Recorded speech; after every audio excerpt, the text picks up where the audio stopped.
Hello everyone. स्वागत है आपका मेरे यूट्यूब चैनल मैथमेटिकल नोशन में।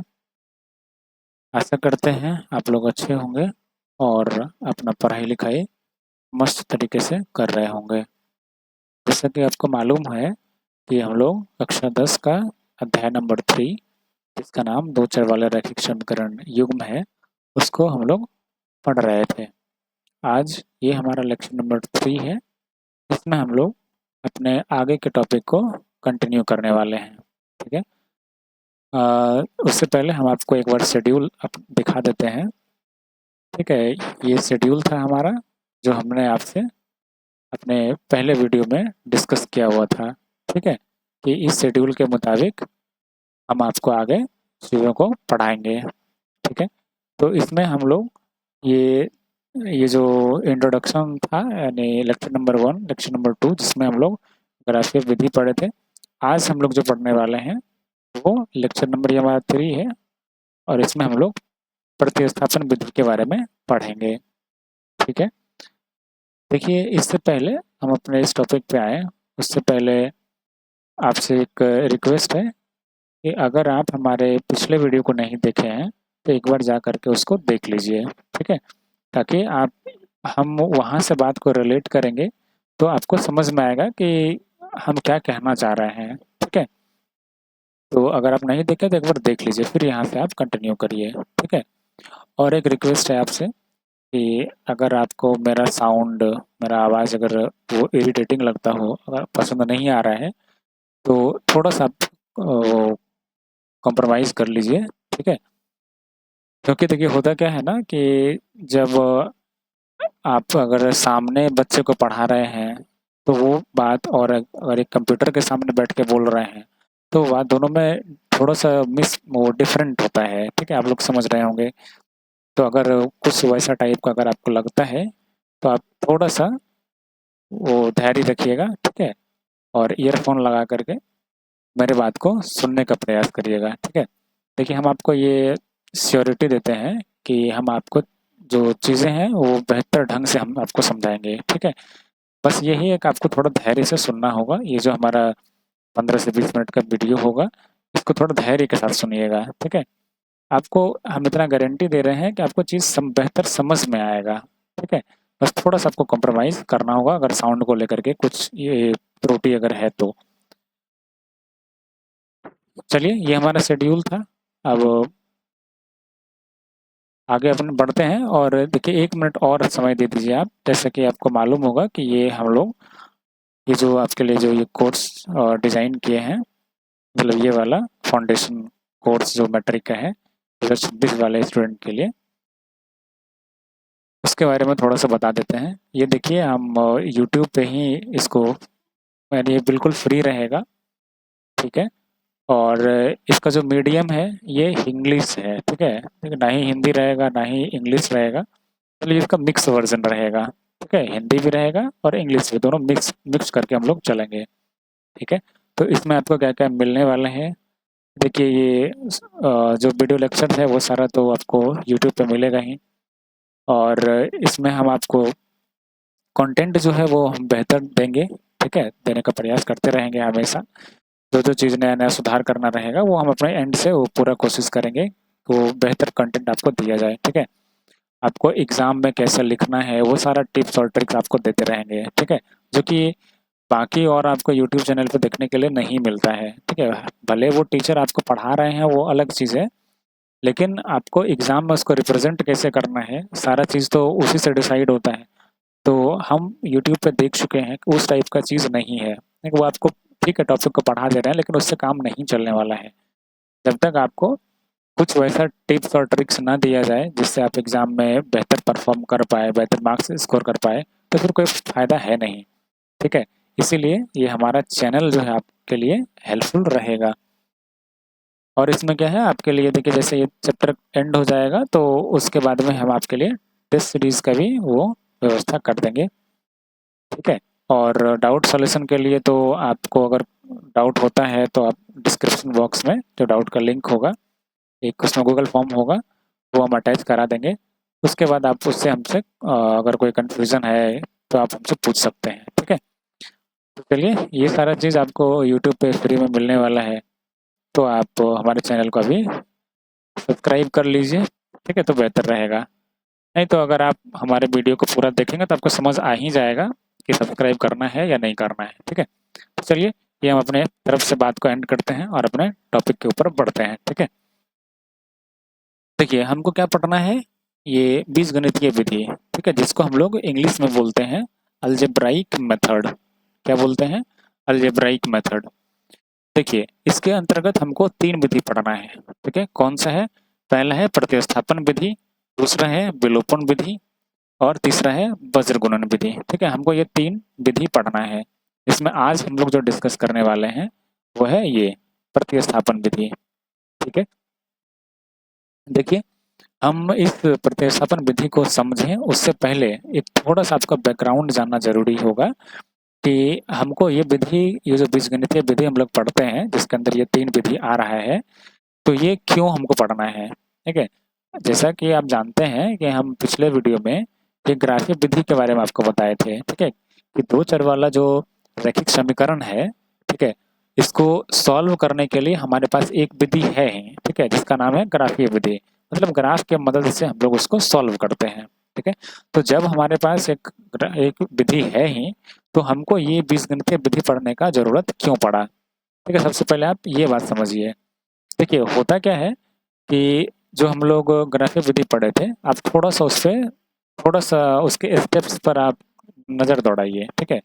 तो उस स्टेप्स में क्या-क्या करते थे? आपको याद होगा कि हम ग्राफ खींचना शुरू करते थे, ठीक है? जो इक्वेशन दिया रहता था, जो समीकरण दिया रहता था, उसका क्या करते थे? ग्राफ खींचते थे, ठीक है? तो ग्राफ खींचने के लिए क्या ज़रूरी होता था? कि हमको पॉइंट चाहिए, ठीक है? उस पॉइंट को क्या करते थे? उस पॉइंट के निर्देशांक को हम लोग ग्राफ पर प्लॉट करते थे, ठीक है? जैसे हमको अगर इक्वेशन का ग्राफ खींचना है तो क्या करते थे? पहले 2 पॉइंट निकालते थे समीकरण को सॉल्व करके, ठीक है? 2 पॉइंट जब निकाल देते तभी ना हम एक लाइन खींच करके बोलते थे कि ये उसका ग्राफ है, यही करते थे ना? तो इसमें देखिए दिक्कत क्या था? आप थोड़ा-सा इसको समझने का प्रयास करिए। जैसे मान लेते हैं कि उस समीकरण में हम जो एग्जाम्पल लिए थे, तो उसमें क्या हो रहा था कि x और y का मान एक पूर्णांक संख्या आ रहा था। जैसे कुछ इस टाइप से था, x का मान 3 आया था और y का मान माइनस में 1 था शायद, ठीक है? तो आप थोड़ा गौर से अगर देखेंगे, समझेंगे चीज़ों को, तो इस नंबर को ग्राफ पेपर पर प्लॉट करना आसान रहता है, ठीक है? क्योंकि जैसे आप ये ग्राफ देखेंगे, तो यहाँ पर आप कहीं पर भी पेन का कलर चेंज कर लेते हैं। जैसे यहाँ पे मान लेते हैं कि हम इधर 1 मान लिए, यहाँ पे 2 मान लिए, यहाँ 3 मान लिए, ठीक है? इस तरीके से नंबर को आप प्लॉट कर सकते हैं आसानी से, ठीक है? लेकिन अगर क्या होगा, अगर मान लेते हैं कि हमारे पास कुछ इस टाइप का पॉइंट आ गया, आप थोड़ा-सा सोचिए इसको। अगर हमारे पास इस टाइप का पॉइंट आ गया कि जैसे हम समीकरण को सॉल्व किए, सॉल्व करने के बाद x का वैल्यू आ गया 1/3, ठीक है? और हमको लाइन का ग्राफ बनाने के लिए 2 पॉइंट चाहिए होता है। एक पॉइंट मान लेते हैं ये आ गया, ठीक है? तो इसको हम ग्राफ पर कैसे प्लॉट करेंगे? अब थोड़ा इस चीज़ को सोचिए। ग्राफ पर इसको जब हम प्लॉट करने का कोशिश करेंगे, तो हमको क्या करना पड़ेगा? इसको डेसिमल के यानी दशमलव के रूप में लिखना होगा। तो दशमलव के रूप में जब इसको लिखेंगे, तो ये क्या हो जाएगा? 0.3333 इस तरीके से बढ़ता जाएगा। तो आप सोचिए कि हम इस पॉइंट को ग्राफ पर कैसे लोकेट कर पाएंगे, कैसे प्लॉट करेंगे? आप समझिए इस चीज को। आपको इसको प्लॉट करने में, इसका एग्जैक्ट लोकेशन बताने में आपको प्रॉब्लम आएगा। सिंपल सा बात है ना? आप कैसे बताएंगे इस पर कि ये वाला बिंदु जैसे ये 0 है, तो यहाँ पर एग्जैक्ट आप कैसे बता पाएंगे कि 0.33 यहीं पे होगा, ठीक है? तो अब अगर मान लेते हैं कि ये बिंदु को आपने गलत जगह पे लोकेट कर दिए और दूसरा बिंदु कहीं और लोकेट हो गया, तो फिर इसको मिलाएंगे आप तो जो रेखा बनेगा, ठीक है? फिर दूसरे समीकरण का जब आप रेखा खींचेंगे तो हो सकता है कि ये जो दोनों एक दूसरे को प्रतिच्छेद करेगा, ये पॉइंट फिर डिफरेंट हो जाए, फिर वो अलग आंसर दे दे आपको, ठीक है? तो ये था ग्राफीय विधि का ड्रॉबैक, ठीक है? ड्रॉबैक का मतलब कमी, ठीक है? ये होल नंबर वाले समीकरण के लिए तो ठीक था, जब आंसर जो है हमारा पूर्ण संख्या आता था तब तो ठीक था कि हम इसको प्लॉट कर लेते थे आसानी से। लेकिन क्या होगा कि जब इस टाइप का कुछ हमको मिल जाएगा, नंबर, ठीक है, कुछ संख्या ऐसा मिल जाएगा, कुछ वैल्यू ऐसा मिल जाएगा, तो हम उसको प्लॉट नहीं कर पाएंगे, उसमें गलती होने का चांसेस ज़्यादा है, ठीक है। तो यहीं से क्या हुआ कि जो मैथ के बड़े बड़े प्रोफेसर्स थे, तो वो अलग सा एक टेक्निक के खोज में थे, ठीक है, कि अलग सा कोई मेथड मिल जाए जिसमें हमको ग्राफ का जरूरत ही ना पड़े, ठीक है, समझ पा रहे हैं आप लोग। वो एक ऐसा मेथड को ढूंढ रहे थे, ऐसा तरीका को ढूंढ रहे थे, तो क्या हो कि हमको ग्राफ खींचने का जरूरत ही ना पड़े, बिना ग्राफ का ही हम सॉल्व कर लें, ठीक है। तो इसी चीज का जब वो खोज कर रहे थे, तो तभी उनको पता लगा इस बीजगणितीय विधि के बारे में, ठीक है, यानी अलजेब्राइक मेथड के बारे में। तो अलजेब्राइक मेथड में क्या होता है कि हमको ग्राफ नहीं खींचना है, ठीक है, हमको डायरेक्ट गुना भाग करना है, समीकरण को देखना है, गुना भाग करना है और उसको सॉल्व करके आंसर ले आना है, ठीक है। तो ये है अलजेब्राइक मेथड, बीजगणितीय विधि। इसमें हमको ग्राफ से कोई लेना देना नहीं है, जो वो त्रुटि था, जो कमी था ग्राफ में, वो हमको यहाँ पर होगा ही नहीं। अब यहाँ पे किसी भी टाइप का संख्या हमको मिलेगा, हम उसको सिर्फ गुना भाग करना है, कुछ हमको कहीं प्लॉट नहीं करना है, ठीक है। तो आराम से गुना भाग करके आंसर ला सकते हैं, ठीक है। तो इसीलिए बीजगणितीय विधि का आविष्कार हुआ है, ठीक है, उसका खोज हुआ है, ठीक है। तो ये तो था उसका बैकग्राउंड, ठीक है, हमको क्यों जरूरत पड़ा, ठीक है। अगर वैसा त्रुटि नहीं रहता तो हम ग्राफ के ही हेल्प से सारा काम कर लेते हैं, अगला विधि हमको खोजने का जरूरत नहीं पड़ता, ठीक है। तो आइए, आपको बैकग्राउंड समझ में आ गया होगा। अब हम बढ़ते हैं इस प्रतिस्थापन विधि की तरफ, ठीक है। तो आइए समझने का प्रयास करते हैं कि प्रतिस्थापन विधि कैसे काम करता है। देखिए, सबसे पहले तो आपको समझना है कि प्रतिस्थापन का मतलब क्या होता है, ठीक है। तो आप थोड़ा ये शब्द पे ध्यान दीजिए, ठीक है। ये जो प्रतिस्थापन शब्द है, इस पर ध्यान दीजिए। प्रतिस्थापन को इंग्लिश में बोलते हैं सब्स्टिट्यूट करना, ठीक है, मतलब सब्स्टिट्यूशन बोलते हैं। या तो आप इसको सब्स्टिट्यूशन मेथड बोल लीजिए या मेथड ऑफ सब्स्टिट्यूशन बोलिए, दोनों एक ही बात है, ठीक है। तो प्रतिस्थापन का अर्थ क्या होता है कि आप जो है किसी एक चीज के जगह पर, जैसे मान लेते हैं कि एक बॉक्स है, ठीक है, यहाँ पर कुछ इस टाइप का मान लेते हैं कि स्टार जो है एक यहाँ रखा हुआ है, ठीक है, और एक ये हैश यहाँ है, ठीक है। तो हम क्या करते हैं कि इस स्टार को, ठीक है, मान लेते हैं कि ये जो स्टार है हमारा, एक मिनट, थोड़ा सा इसको बड़ा बना लेते हैं, एक मिनट दीजिएगा।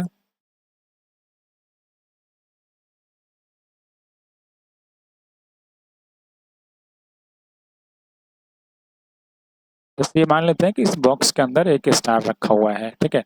हम क्या करते हैं कि इस स्टार को यहाँ से उठाए और उठा के बाहर निकाल दिए, ठीक है, और उसके जगह पर इस हैश को उठा करके यहाँ पर डाल दिए, ठीक है। तो हम जो ये चीज किए, इसी को बोलते हैं प्रतिस्थापित करना, ठीक है। समझ रहे हैं हम क्या बोल रहे हैं? इसको क्या नाम देते हैं?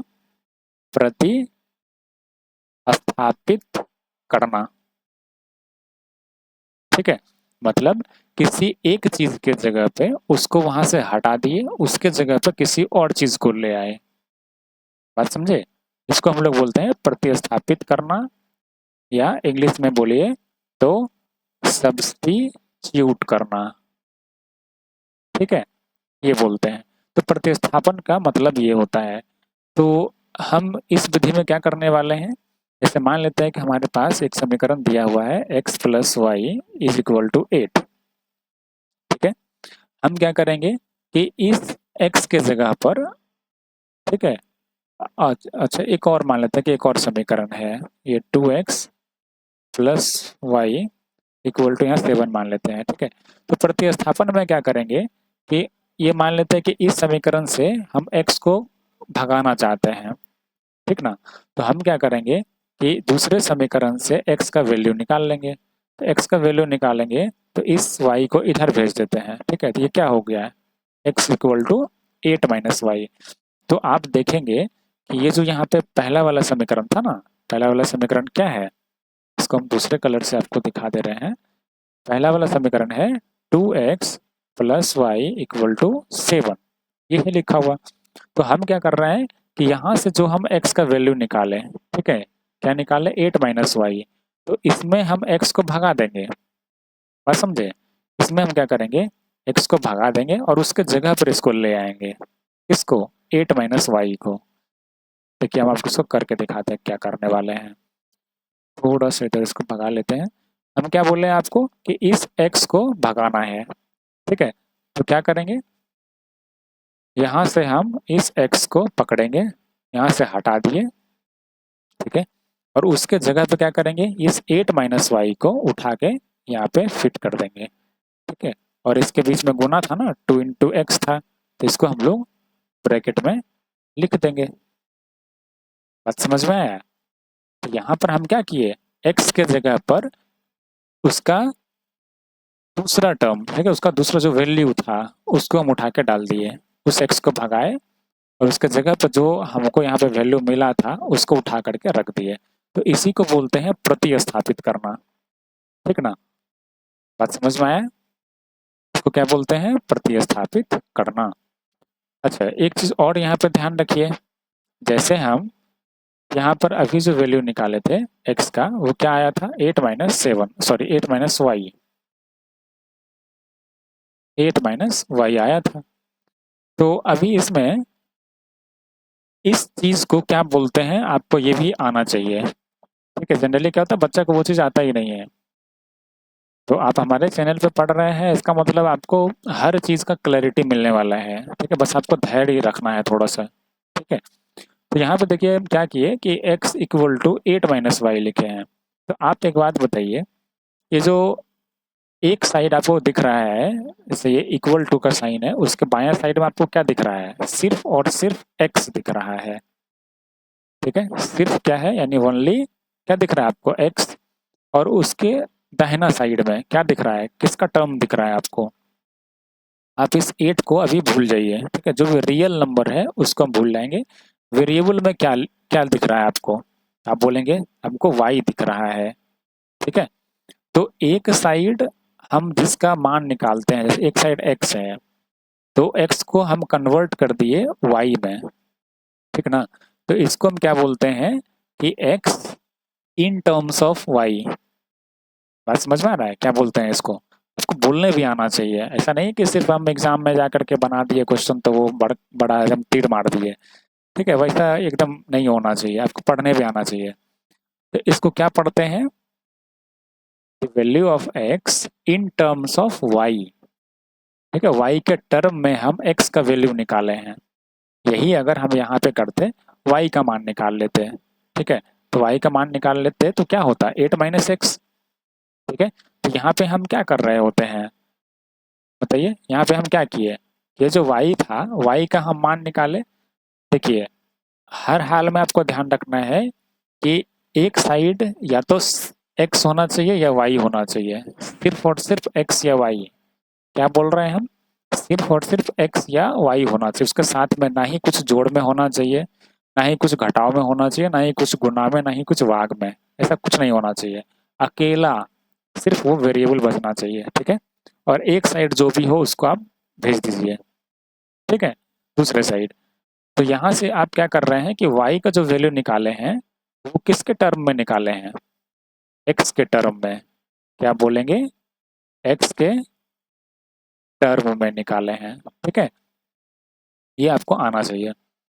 तो आई होप कि यहाँ तक आपको चीज समझ में आया होगा, ठीक है। नहीं आया तो एक बार वीडियो को पीछे कीजिए और फिर से देखिए, ठीक है। आपको हर एक चीज समझ में आएगा। तो चलिए यहाँ तक आपको हम बता दें प्रतिस्थापन का मतलब क्या होता है और प्रतिस्थापन यानी ये बीजगणितीय विधि का जरूरत क्यों पड़ा, ठीक है। यहाँ तक क्लियर है? अगर क्लियर है तो फिर हम आगे बढ़ते हैं। आइए एक प्रश्न को देखते हैं, ठीक है। प्रश्न के जरिए हम समझने का प्रयास करेंगे कि हम इसको एग्जाम में कैसे लिख के आएंगे, ताकि एग्जाम में अगर ये 5 मार्क्स का अगर क्वेश्चन आता है तो हम 5 में से 5 स्कोर कर पाए, ठीक है। तो उसको स्कोर करने के लिए किस तरीके से आपको एग्जाम में लिखना है। जनरली आप अगर किसी और यूट्यूब चैनल पे आप पढ़ेंगे तो वहाँ क्या होगा कि आपको टॉपिक को पढ़ा दिया जाएगा, ठीक है, वो भी आपको समझा देंगे। लेकिन प्रॉब्लम क्या है कि आपको एग्जाम में लिखना कैसे है, ये मैक्सिमम यूट्यूब चैनल पर नहीं बताया जाता है, ठीक है। तो आप अगर इस यूट्यूब चैनल पे पढ़ रहे हैं मैथमेटिकल नोशन पे, तो आपको कोई भी परेशानी, किसी भी तरह का परेशानी नहीं आएगा। ठीक है।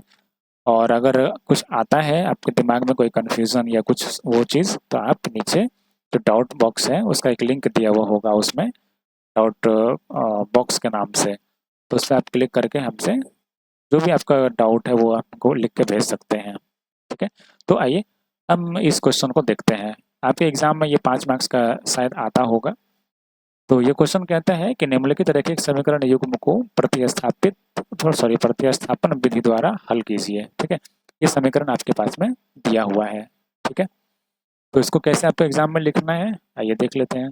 आप सबसे पहले काम क्या करेंगे कि आप ये लिखेंगे, दिया गया समीकरण युग्म है। ठीक है, दिया गया समीकरण युग्म है, ये लाइन लिखना है, फिर कॉमा लगाना है। ये हम जिस तरीके से यहाँ पे लिखे आपको एग्जाम में उसी तरीके से लिखना है। ठीक है। और गारंटी दे रहा है कि किसी भी एग्जामिनर, कोई भी एग्जामिनर है वो आपका नंबर काटने से वो उसको हिम्मत नहीं होगा कि आपका नंबर काट लें, बशर्ते कि आपका हैंडराइटिंग जो है वो पढ़ने लायक होना चाहिए। ठीक है। तो आप क्या लिखेंगे पहले कि दिया गया समीकरण युग्म है, कौन कौन सा है, ये समीकरण लिख दिए, पहला समीकरण लिखे और यहाँ पे आपको तथा लिखना है। अब देख रहे हैं यहाँ पे कि ये जो तथा हम लिखे हैं वो पहला समीकरण और दूसरा समीकरण, इसके बाद देखिए अगर हम लाइन खींचे तो एक सीधा लाइन है। ठीक है। तथा ये पूरा का पूरा अलग दिख रहा है। ठीक है। तो ये सब होता है तरीका एग्जामिनर को इम्प्रेस करने का। अगर आपको एग्जामिनर से उसके हाथ से अगर ज़्यादा नंबर लेना है तो आपको क्या करना पड़ेगा, इस बात का ध्यान रखना होगा कि एग्जामिनर जो है आपका कॉपी देखे और वो खुश हो जाए। ठीक है। उसके दिमाग में कोई भी इरिटेशन नहीं होना चाहिए। ठीक है। कि हाँ उसका हम हैंड राइटिंग ही पढ़ रहे हैं तो वो हमको गलत पढ़ने में ही नहीं आ रहा है क्या लिखा है, तो उस टाइप से उसको इरिटेशन होता है और फिर वो नंबर काट लेता है। ठीक है। तो आपको ऐसा करना ही नहीं है, हैंड राइटिंग पढ़ने लायक लिखना है और हम जिस फॉर्मेट में बता रहे हैं सिर्फ उस पर क्वेश्चन का प्रैक्टिस करके आपको जाना है। ठीक है। तो चलिए ज्ञान तो बहुत दे दिए, हम आगे बढ़ते हैं। तो दिया गया समीकरण युग्म है लिख लिए और इसको समीकरण नंबर 1 जो पहला था और दूसरा को समीकरण नंबर 2 मान लिए। इसके बाद क्या करना है, लिखेंगे अब कॉमा लगाएंगे फिर समीकरण 1 से। ठीक है। इस चिन्ह को क्या बोलते हैं आपको ध्यान होगा, इंग्लिश में क्या कहते हैं इसको, colon, sorry semi colon, semi colon. आपको क्या करना है, समीकरण 1 से लिखे और इसके बाद सेमी कॉलन का साइन लगाना है। उसके बाद क्या करेंगे, अब देखिए समीकरण 1 क्या था हमारा, आप थोड़ा सा पीछे जाइए, थोड़ा सा पीछे जाते हैं। समीकरण 1 क्या था, 2x plus 5y minus 10, 2x plus 5y, 2x plus 5y minus 10 equal to 0। हम क्या किए, समीकरण 1 से मतलब इस समीकरण से हम वैल्यू निकाल रहे हैं। ठीक है। किसका, x का निकाल रहे हैं। तो सबसे पहले क्या किए कि 2x था, यहाँ से हम इस बाकी टर्म को भेज दिए दूसरे साइड। ठीक है। तो क्या हो गया, ये जो 5x प्लस में था इधर आया तो माइनस हो गया, और ये जो 10 था माइनस में था इधर जाएगा तो प्लस बन जाएगा। तो हम इसको यहाँ पे पहले लिख दिए, क्योंकि ये 10 प्लस में आएगा ना, +10, तो हम इस प्लस को छोड़ भी सकते हैं, क्योंकि प्लस का साइन नहीं लिखा जाता है अगर हम इसको पहले लिख रहे हैं तो। ठीक है। अगर हम ऐसा लिखते -5y तब यहाँ पे +10 लिखने का जरूरत पड़ता है, लेकिन हम 10 को आगे कर दिए। ठीक है, -5y कर दिए, तो यहाँ पे आपको पता होगा कि प्लस का साइन छिप जाता है अगर उसके पहले कोई और नंबर, कोई और संख्या ना आए तो। ठीक है, यहाँ तक क्लियर है। तो हम लिख दिए 2x बराबर 10 - 5y। तो यहाँ से x का वैल्यू क्या हो जाएगा, x का वैल्यू जब निकालेंगे तो आप दोनों साइड क्या करिए, इस 2 को हटाना है ना। अभी हम क्या बोले इससे पहले आपको कि हमको x या y का मान निकालना रहेगा। ठीक है। तो मान निकालने का मतलब क्या है कि सिर्फ और सिर्फ अगर x निकाल रहे हैं तो एक साइड आपको सिर्फ x बचना चाहिए, अगर y निकाल रहे हैं तो सिर्फ और सिर्फ y बचना चाहिए। ठीक है। तो x को अगर हमको बचाना है तो इसके साथ अभी आपको क्या दिख रहा होगा कि 2x है, तो हमको 2 को तो भगाना पड़ेगा ना। ठीक है। तो 2 कैसे भागेगा आप सोच के देखिए, हम इसमें 2 से भाग दे देते हैं, ये 2 और ये 2 कट जाएगा। ठीक।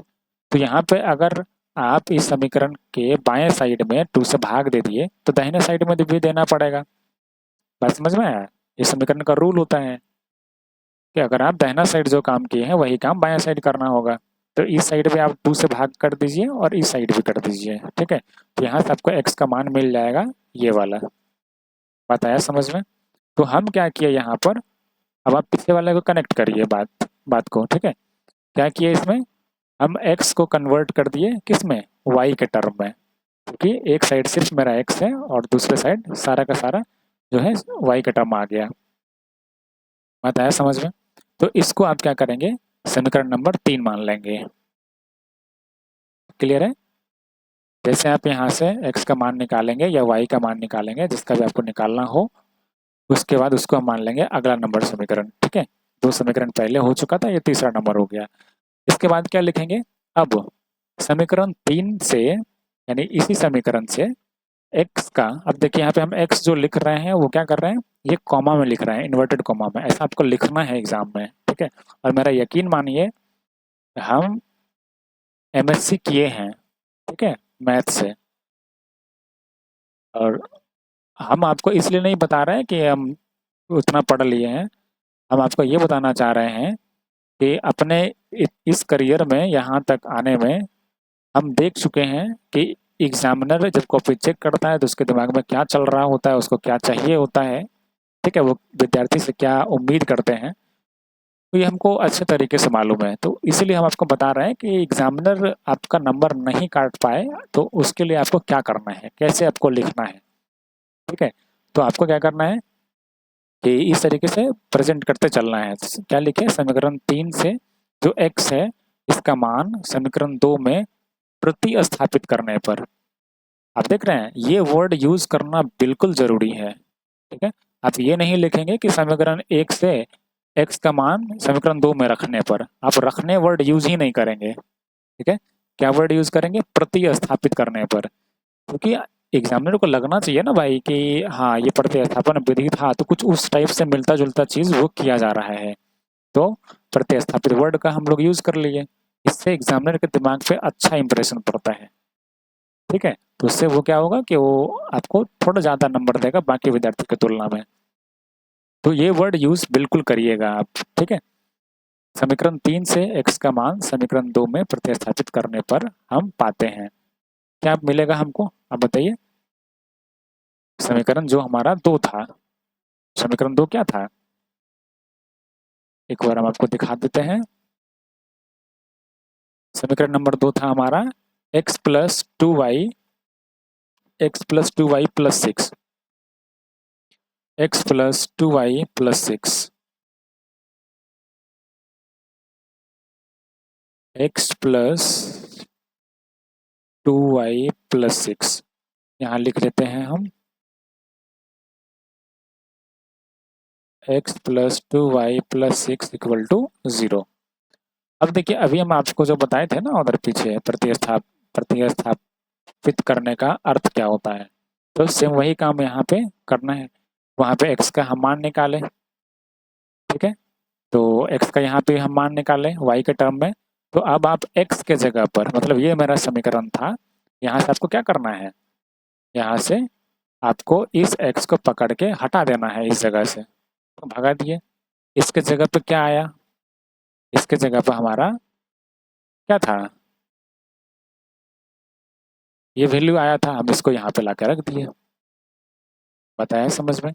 यहाँ से यही वैल्यू आया था ना, इसको यहाँ पे देखिए आप x इक्वल टू क्या था, 10 माइनस 5y बट डिवाइड में 2 था, तो हम x को यहाँ से भगा दिए, उसके जगह पर इस टर्म को ले आए, बस इसी का मतलब होता है प्रतिस्थापित करना। बताया समझ में? उम्मीद करते हैं आपको समझ में आया ही होगा, क्योंकि इस तरीके से कोई पढ़ाता ही नहीं है, हमको अपने आप पे पूरा भरोसा है। तो यहाँ पे क्या हो गया कि 10 minus 5y divided by 2 plus में 2y प्लस 6 इक्वल टू 0, ये आ गया। अब इसके बाद क्या करना है, इसको सॉल्व करिए बस। यहाँ से हम लघुत्तम ले लिए, एलसीएम जो बोलते हैं आप लोग, लघुत्तम लिए, बस ये सिंपल सा प्रोसेस है, इसको करना है। यहाँ से ये 10 और ये 12, 10 और 12 जुट करके हो गया 22, और ये 5y और ये 4y, प्लस माइनस माइनस है, ये बड़ा वैल्यू है 5, तो एक y बच गया। ऐसा समझिए 5y था, उसमें से 4y चला गया तो 1y बच गया। ठीक है, ये माइनस वाई हुआ। अब इस y को आप इधर भेज दीजिए। क्या करेंगे, यहाँ जो है 22 माइनस वाई इक्वल टू 0, इसको आप इधर भेज दीजिए। यहाँ पे y हो गया, इधर 22 हो गया। ठीक है, तो यहाँ पे हम क्या करेंगे कि इस y को पहले लिख लिए। कोई दिक्कत है? एक मिनट, एक मिनट थोड़ा रुक जाइएगा, सॉफ्टवेयर का कुछ इशू आ रहा है।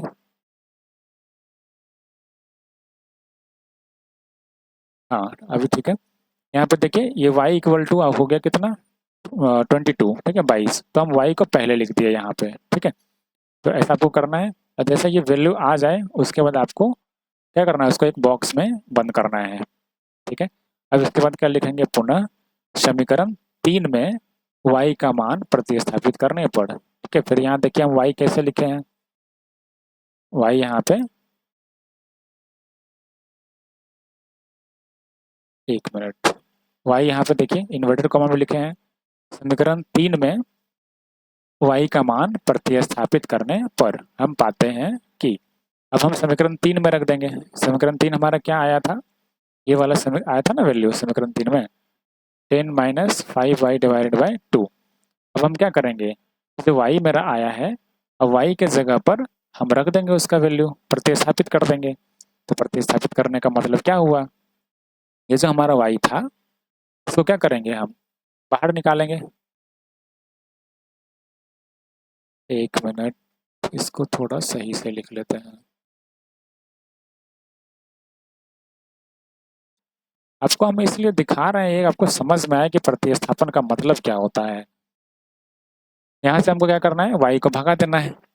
y को भगा दिए, y की जगह पे क्या लिखेंगे, ये वाला वैल्यू। ठीक है, 22, यहाँ पे गुना में है ना, ये चीज गुना छिपा हुआ रहता है, गुना में हो जाएगा 22। तो हम इसको एक ब्रैकेट में लिख दिए, वही यहाँ पे लिख रहे हैं हम, 10 minus 5 into 22 divided by 2 equal to, अब इसको सिंपली आप सॉल्व करिए, इतना तो कर ही सकते हैं, गुना भाग कीजिए, कुछ यहाँ से आंसर आएगा। ठीक है, तो क्या मिला, x के जगह पर -50। ठीक है, तो यहाँ पे हम लिख दिए दैट इज करके, इसको क्या पढ़ते हैं, ये जो लिख रहे हैं आई डॉट है फिर ई लिख रहा है। ठीक है, इसको हम लोग बोलते हैं दैट इज, क्या पढ़ते हैं, दैट इज। ठीक है, बहुत को तो ये भी नहीं पता है। ये सब ऐसा ऐसा टर्म है ना कि अगर आप इसको एग्जाम में यूज करेंगे तो एग्जामिनर आप पे इम्प्रेस हो जाएगा। ठीक है, आपसे आपको ज़्यादा नंबर देके जाएगा। ठीक है, तो क्या लिखेंगे, that is x is equal to ये, इतना हो गया, इसको भी हम एक बॉक्स में बंद कर देंगे। इसके बाद लिखेंगे अर्थात दिए गए समीकरण युग्म का अभीष्ट हल है। अभीष्ट हल बोलने का मतलब है कि जो हमको आंसर चाहिए था, ठीक है, जो आंसर हमको रिक्वायर्ड था, जो आंसर हमको रिक्वायर्ड था, जिसका हमको जरूरत था, वो यही वाला हल है, उसका यही सॉल्यूशन है। तो x is equal to -50 -50, semi colon का चिन्ह लगाएंगे, y इक्वल टू 22, ये लिख दिए और फिर यहाँ पे एक बॉक्स, इसको बंद कर दीजिए। ठीक है, यही हो गया हमारा आंसर। बात समझ में आया? तो आशा करते हैं आपसे कि हमारा ये बात, अगर आप धैर्य के साथ सुन रहे होंगे तो आपको सारा बात समझ में आया होगा। ठीक है, तो अब एक प्रश्न आपके लिए है। हम आपको प्रतिस्थापन विधि के बारे में सारा डिटेल बता दिए, इससे ज़्यादा उसमें कुछ नहीं है, बस आपको क्वेश्चन का प्रैक्टिस करना है। ठीक है, तो हम एक होमवर्क आपको दे रहे हैं, सेम क्वेश्चन है, आपको सेम जो हम एक तरीका दिए आपको, उस तरीके से आपको बनाना है और उसी पे क्वेश्चन का प्रैक्टिस करना है। तो जब आपको उसका आदत हो जाएगा तो आप उसको एग्जाम में जब लिख के आएंगे तो आप उस विद्यार्थी के कैटेगरी में नहीं आएंगे कभी भी, जो क्या कहता है कि हम एग्जाम में तो 100 में से 100 को सॉल्व करके आए हैं, लेकिन जब रिजल्ट आता है तो पता लगता है कि भाई हमको तो 45 ही मिला है 100 में से। ठीक है, तो इस टाइप का विद्यार्थी आपको नहीं बनना है। ठीक, आप जब बोले कि हम 100 में से 100 बना दिए हैं तो आपको 100 में से 100 आना चाहिए। ठीक है, 100 ना भी आए तो कम से कम 90 95 प्लस वो आप स्कोर कर पाए। हम आपको उस तरीके का बनाने का प्रयास कर रहे हैं। ठीक है, तो आपको क्या करना है, बस मेरे बात को मानना है और उस पर आपको आगे बढ़ना है। कि हम यहाँ तक अपना इस करियर में ये चीज़ तो समझ गए हैं कि कैसे मार्क्स स्कोर किया जाता है और वो क्या है, ठीक है, एग्जामिनर के मन में क्या चलता है, तो इसलिए हम आपको बता रहे हैं। तो एक बड़े भाई के नाते मेरा बात को मानिएगा और इसको अप्लाई करिएगा, ठीक है। तो आपके आंसर का वेट रहेगा, ठीक है, इंतज़ार रहेगा। कमेंट बॉक्स में ज़रूर बताइएगा। और आपको अगर ये चीज़ समझ में आया हो तो एक बार कमेंट बॉक्स में बताइएगा लिख करके कि ऑल क्लियर, ठीक है, या क्रिस्टल क्लियर, आप एक बार टाइप कर दीजिएगा। चलिए, यहाँ तक वीडियो देखने के लिए बहुत बहुत धन्यवाद। चैनल पे अगर नए हैं तो एक बार सब्सक्राइब कर लीजिए और लाइक भी कर दीजिएगा और अपने दोस्तों को शेयर भी कर दीजिएगा ताकि वो लोग भी बेहतर ढंग से पढ़े लिखे और चीज़ों को समझते चलें, ठीक है, मैथ किसी को बोरिंग ना लगे, ठीक है। तो चलिए, मिलते हैं आपसे अगले लेक्चर में, तब तक के लिए अपना ध्यान रखिए। Bye bye.